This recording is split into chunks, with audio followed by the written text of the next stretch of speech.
Okay. ఇక Hyderabad surrounding విషయానికి వస్తే హైదరాబాద్ సీట్ పైన బాగా ప్రచారం జరిగింది. బీజేపీ అభ్యర్థి మాధవలత అలాగే ఎంఐఎం మధ్య తీవ్ర పోటీ జరిగింది మిగతా క్యాండిడేట్స్ ఉన్నప్పటికీ.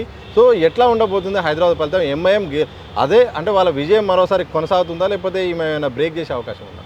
యాక్చువల్గా హైదరాబాద్ సీట్ అనేది గత 75 సంవత్సరాల నుంచి ఒక మతం చేతిలో ఒక కుటుంబం చేతిలో పెట్టడం అనేది ప్రజాస్వామ్య స్ఫూర్తికి విరుద్ధం. అక్కడ కూడా ఇప్పుడు ఎంబీటీ లాంటి పార్టీ కూడా ఇవాళ ఎందుకు అభ్యర్థిని పెట్టలేకపోయింది అంటే ముస్లిమ్స్ ఓట్లన్నీ కూడా కన్సాలిడేట్ అవుతున్నాయి.